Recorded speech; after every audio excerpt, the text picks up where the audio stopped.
Sukhi Hotu to all. Sukho Buddhanang Upado. Happy is the birth of all Buddhas. As we celebrate Vesak, which commemorates the birth, enlightenment, and Mahaparinibbana, or the great passing away of the Buddha, we should first and foremost recall to mind the great qualities of the Buddha and reaffirm our faith and confidence in the Buddha, Dhamma, Sangha.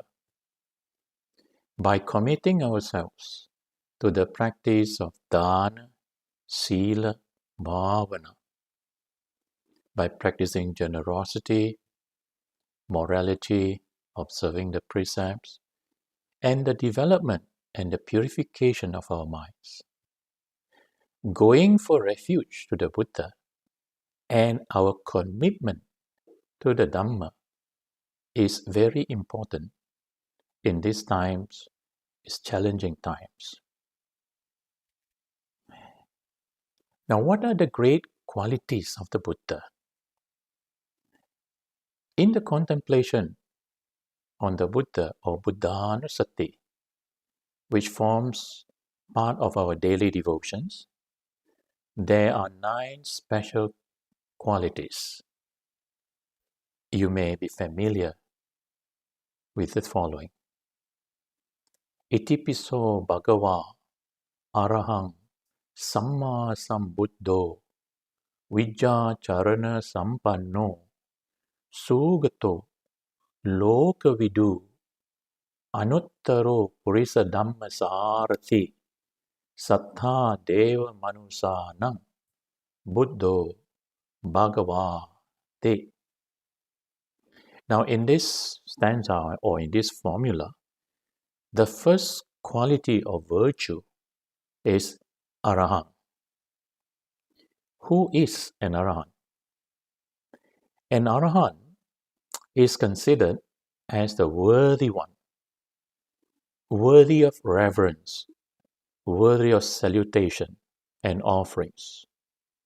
One who has completely eradicated the tendencies of greed, hatred, and delusion, which are the root causes of all sufferings.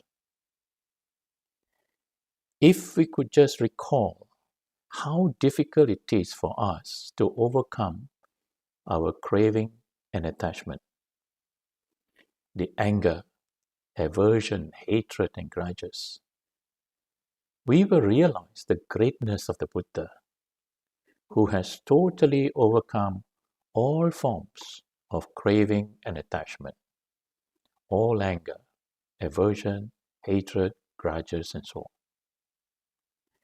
Our craving and attachments, anger and aversion, they are the result of avidya, which we translate as ignorance or delusion.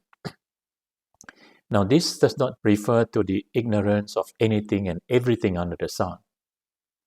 It is the ignorance of the true nature of our lives. And what is the true nature of our lives? There is suffering in life. There is a cause of suffering. There is an end of suffering. And there is a path, a way to put an end to suffering. This is called the Four Noble Truths. And this is what the Buddha realized under the Bodhi tree in Buddha Gaya on the night of his enlightenment, on the full moon day of the month of Vaishaka. All of us can see suffering in the world outside, that is the external world. We can also see suffering within ourselves, the inner world. Now, what is the cause? It is due to craving. Craving and attachment to wealth, power, name and fame, and so on. Craving and attachment to views that I am right others are wrong. Yeah. We use the term greed for all kinds of craving and attachment. Then we often pray to be free from suffering, but we tend to overlook the cause of suffering, and we don't seem to be doing anything about it. So, how not to continue to suffer? When there is craving and attachment, there is bound to be anger, aversion, and hatred. We need to understand that craving is a driving force. It drives us to get what we want. When we get what we want, we feel happy and satisfied. But what we do not realize is that when we give in to our cravings and desire, we are also adding more fuel to this driving force. This is how our craving becomes stronger and stronger, and we want more and more, until we become attached to all the things that we crave for. And then one day, when we cannot get what we want, then we get angry and upset. This phenomena of craving and anger has been going on for a long time, from life to life. We cannot give up all our craving and attachment overnight, but we should make an effort to reduce and overcome our craving little by little with proper understanding. We call this kind of understanding wisdom or panya. What is wisdom? It is the understanding of the Four Noble Truths. There is dukkha, suffering or unsatisfactoriness in life. There is the cause of suffering, which is craving or the grasping of desire.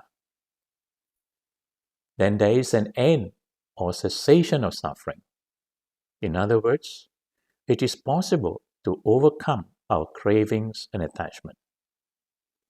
And fourth, there is a proper way or path how we can overcome all our sufferings. This is what wisdom is all about. All of us have learned many things at school, in colleges and universities. And those who have passed the examination with flying colors, they have become doctors, engineers, lawyers, accountants, scientists, politicians, economists, and so on, as well as IT and AI experts, and whatever other profession. But all of them are not free from suffering. They still have lots of craving and attachment. They have anger, hatred, and grudges, jealousy, envy, and so on. Why? Because all the knowledge and information they have gained do not really address the root cause of the problems of life. The root cause of all the problems and suffering in life lies in craving and the grasping of desire. With craving and attachment comes anger, hatred, grudges, jealousies, and so on. In order to reduce and overcome craving and attachments, we need to understand what craving is about and how it arises. We have mentioned that craving is a driving force, a force that drives us to get what we want. Now, we need to understand how this driving force arises. It is not the work of devils outside. It is the work of the devils within, the devils inside us, within our own minds. And that is why we need to learn how to train and tame this mind. The Buddha, in verse number 1 of Dhammapada, it says, Mano Pubbangama Dhamma. Mind is the forerunner of all events. What does this mean? We have eyes, ears, nose, tongue, body, and the mind. This is what we call the 6 sense bases. Of these 6, the mind is the most important. The rest cannot function without the working of the mind. When we see, hear, smell, taste, or feel something, we immediately become aware that something is happening. This is what we call consciousness. Eye consciousness, ear consciousness, nose consciousness, and so on. Now, as soon as this consciousness arises, thoughts also arise. And this is how we perceive things as good or bad, beautiful or ugly, so on. When we label something that we see or hear as nice and beautiful, and we go on thinking and rethinking about it, we will feel good. We will have some pleasant feeling. And this pleasant feeling conditions craving or desire to arise. When we indulge in this craving or desire again and again, we develop attachment. And when we cannot see, we cannot hear those things which we have become attached to, we get angry and upset. Craving and anger are 2 sides of the same coin. But it is easier for us to notice anger, hatred, and grudges. We can see that better. Craving is somewhat more subtle, and ignorance or delusion is even more subtle. This is why the Buddha promoted 2 things, metta and mindfulness, in order to purify our minds from the tendencies of greed, hatred, and delusion. Metta, or loving kindness, is the antidote to anger and aversion. When we get angry, our minds become clouded. For example, when we are angry with our parents, our teachers, or loved ones, we totally forget all the good things that they have done for us. One moment of anger can wipe off all the goodness which others have done for us. That is why it is so important to cultivate metta to reduce our tendency of anger and aversion. Metta will clear up the mist, the fog that clouds our mind. Mindfulness will clear the underlying causes of anger and aversion, that is, craving and delusion. By how? By stilling and silencing the mind to overcome the habitual pattern of our mind of thinking, rethinking again and again. Now, through metta and mindfulness, as taught by the Buddha, we will be able to make good use of our precious human life to develop our highest potential and attain to true freedom.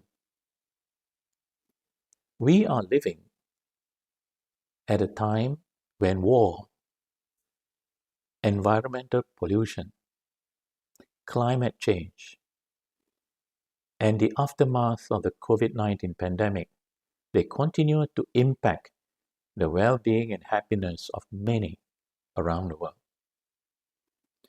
Furthermore, we have heard that the next global pandemic is looming. It is not through virus, but a mental health pandemic.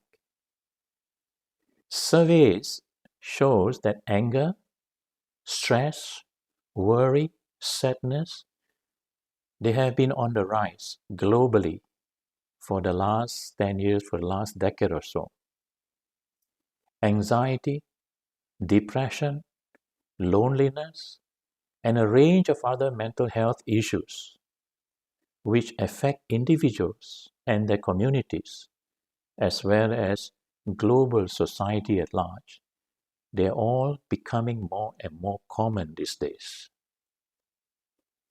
Metta and mindfulness are essential for us to combat the growing prevalence of mental health issues. Now, consistent practice of metta and mindfulness will strengthen our minds to make us more resilient to the ups and downs of life. It will also enable us to develop the wisdom, compassion, and the skills to support those around us through whatever challenges that they face. In this way, metta and mindfulness support us in our day-to-day lives, as well as pave the way for our ultimate liberation, to overcome suffering once and for all. More than 2,500 years ago, the Buddha attained arahathood upon his enlightenment under the Bodhi tree in Buddha Gaya, overcoming the root causes of all suffering, namely greed, hatred, and delusion. He was not only an arahant, but also a Samma Sambuddha. In other words, he was perfectly enlightened through his own efforts, and he possessed the unique ability to lead others to enlightenment. Itipiso Bhagava Arahang Samma Sambuddho. Such indeed is the Blessed One, the Worthy One, the perfectly enlightened one. Then the third quality of virtue is Vijja Charana Sampanno, a fully endowed with knowledge and conduct. The Buddha was endowed with all the knowledge how to overcome suffering and to attain to perfect enlightenment. He possessed all the qualities that were necessary to gain Buddhahood, such as morality, sense restraint, and above all, effort and perseverance. What he practiced, he preached, and what he preached, he practiced. The greatness of the Buddha stands out when we compare this quality with ourselves. We will tell others to do what we have not done, and we tell others not to do what we ourselves are doing. We need to learn to practice what we preach. The fourth quality is that of Sugata, which literally means well gone. The Buddha is well gone in the sense that he has accomplished what needs to be accomplished. When a certain Brahmin inquired as to who he was, the Buddha said, "What should be known is known. What should be developed has been developed. What should be eradicated is eradicated. Therefore, I am awakened." Now, as Prince Siddhartha, he renounced all the pleasures of life to seek the truth, to seek the knowledge how to put an end to the cycle of birth, old age, sickness, and death. And this the Buddha realized on the night of his enlightenment. That is why we say he is truly well gone. The fifth quality is that of Loka Vidu, knower of the worlds. Now this refers to the three worlds or the three realms of existence. They are Kamaloka, Rupaloka, Arupaloka. Kamaloka refers to the sensual realm, which includes Manusa or human, the Manusa Loka, human realm. Then there are also the realms of Asura, demigods, Tirachana Yoni, animal realm, the realm of hungry ghosts, Peta Yoni, and Niraya, the hellish realm. There's also the realms of the gods. They were lokas. Yeah. Then there is the second realm of existence, Rupa Loka. They are the realms of the Brahmas, corresponding to the first four jhanas. And then Arupa Loka, the realms of the formless.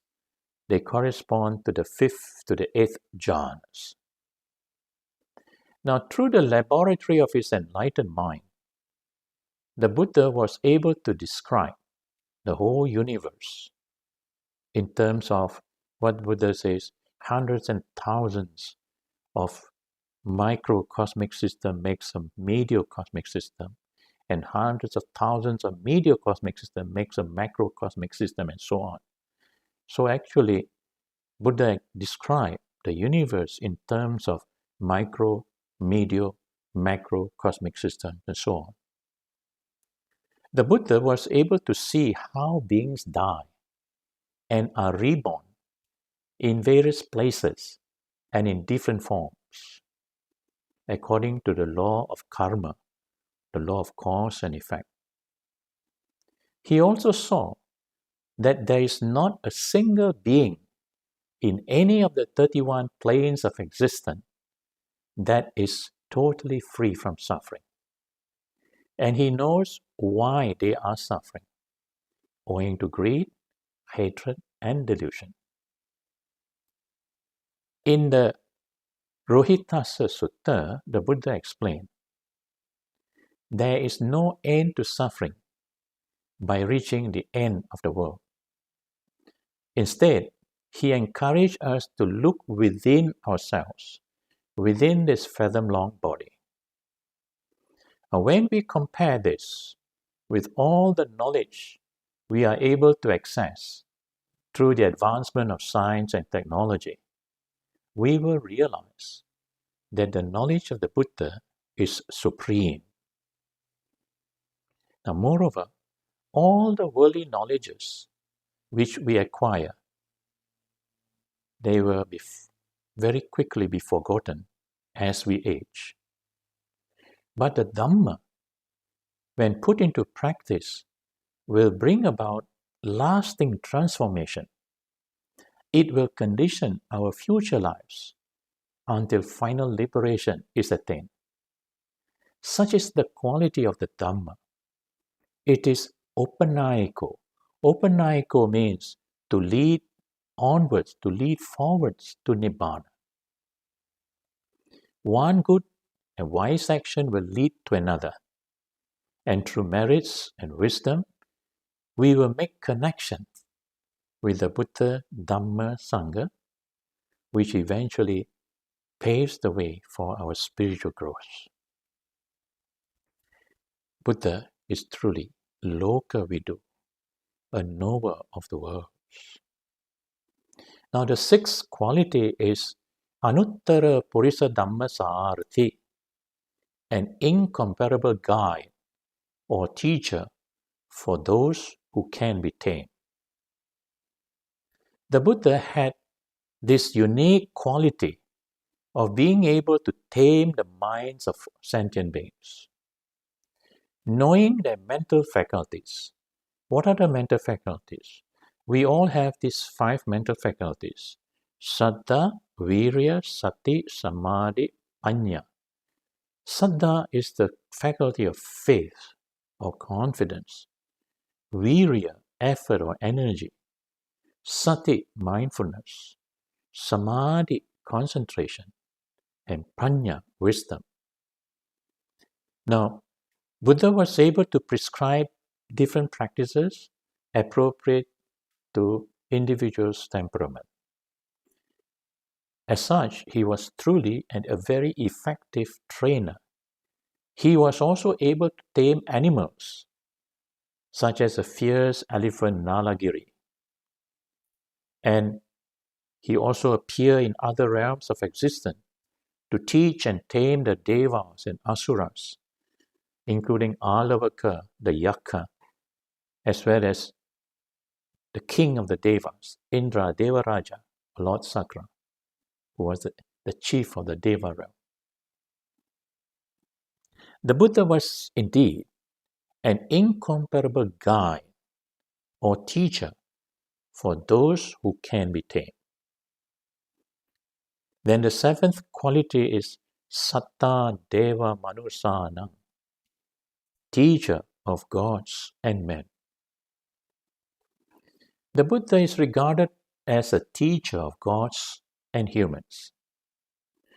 To humans, he would first provide the worldly or mundane teachings in order to establish peace of mind within themselves and how to live in harmony with others.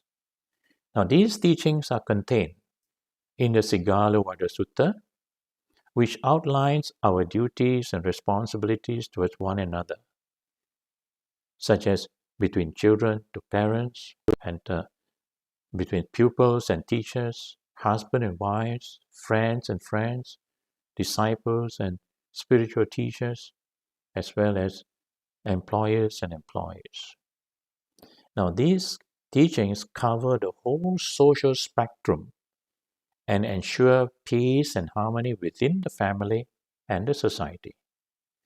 For the individual, there are certain precepts or moral training rules in order to maintain one's own peace of mind.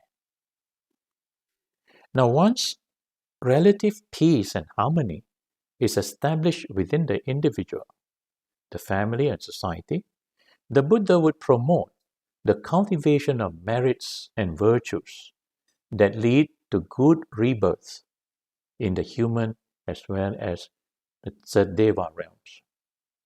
Then, the Buddha will provide teachings at the supramundane level, how to purify one's mind in order to attain final liberation, putting an end to the samsaric cycle of birth, old age, sickness, and death.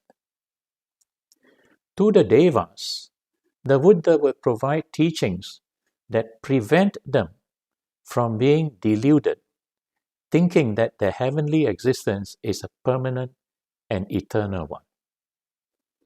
They were reminded that they will fall from the heavenly existence once the good karma is spent. The Buddha would also teach them so that they will be able to guide and protect human beings. Now, this is found in the Mangala Sutta, Ratana Sutta, and so on. The Buddha even appeared in Tavatimsa heaven in order to teach his mother, who had taken birth in the Devaloka. There are many Devas who have benefited from the Buddha's teachings, and they are ever ready to shower blessings and to give protection to all of us. The Buddha is indeed a teacher of gods and humans. Then, the eighth quality is Buddha. The term Buddha means awakened one. The Buddha has woken up from the dream-like ignorance that binds us to samsara. All of us are actually living in a dream-like experience, and we cling on to it, resulting in suffering from life to life. Having fully realized the emptiness of the self and the impermanent nature of the universe, the Buddha is indeed the awakened one. And the last quality is Bhagavan. This term Bhagavan is commonly used in India for great teachers as well as certain deities. In the case of the Buddha, it means blessed or exalted one. Having developed and perfected his virtues and qualities from life to life, the Buddha appeared at the right time and place in this world, where he was able to accomplish whatever he wished. His teachings, the Dhamma, have benefited countless beings. And the Sangha, the holy order which he established, they have preserved the teachings for more than 2,500 years until this very day. He was truly blessed with perfect memory, great strength, and good appearance. Even his physical body, with its perfect features, 32 major and 80 minor marks, they are a source of inspiration for those walking the spiritual path. The Buddha was truly a Bhagavan, blessed and exalted one. Now let us pay homage to the Buddha. Namo tassa bhagavato arahato samma sambuddhassa. Namo tassa bhagavato arahato samma sambuddhassa. Namo tassa bhagavato arahato samma sambuddhassa. Itipiso bhagava arahang samma sambuddho vijjacharana sampanno sugato lokavidu anuttaro purisa dhammasarati satta deva manusana buddho bhagavati. Recalling to mind of the great virtues, the great qualities of the Buddha, let us spend a few minutes to meditate and to cultivate metta in our hearts. Just bring your minds within and observe the calm, the quietness within.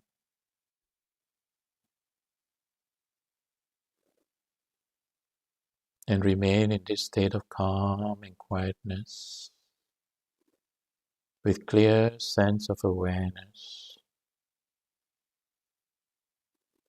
Whatever phenomena that arises, the sounds that you hear, feeling, sensation that arises, you have clear awareness of them. Your mind is not disturbed, your mind is not distracted. Just remain in this state for a few moments.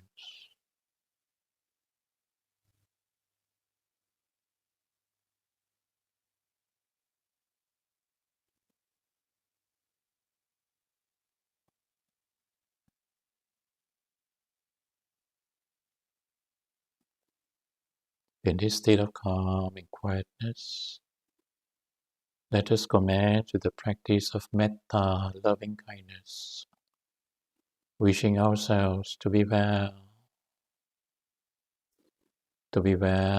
and happy. As we wish ourselves well and happy, feel a sense of well-being and keep a smile in your hearts.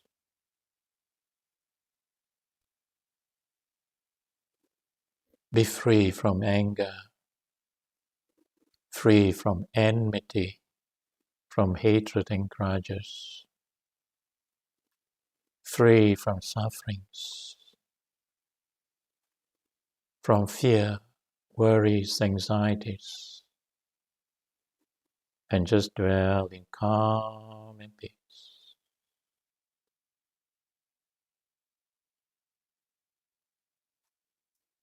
Just as you wish to be well, happy, calm, and peaceful, you will now spread out loving kindness all around you. Feel the calm, the quietness within, radiating above, below, and all around you.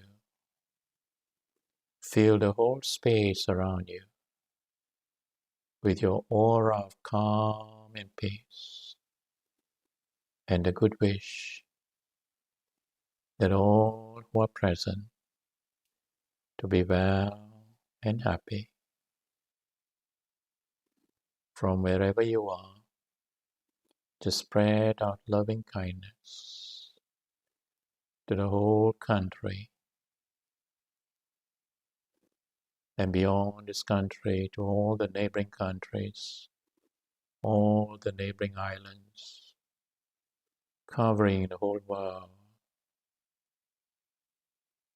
and all the realms of existence, known or unknown to us, seen or unseen, that may all beings be well and happy. Just spend a few moments in silence, and in the silent mind, just connect with all our fellow brothers and sisters around in the world. Have the good wish that they all be well and happy, that they be free from harm and dangers. On this occasion of Vesak, let us cultivate this thought of loving kindness, extend goodwill to all. Let us cherish the good wish in our hearts with pure love, and have the wish that all suffering beings be free from suffering. Those in sorrow be free from sorrow. Those in fear and dangers, may they be free from fear and dangers. That may all beings be well and happy. All beings be well and happy.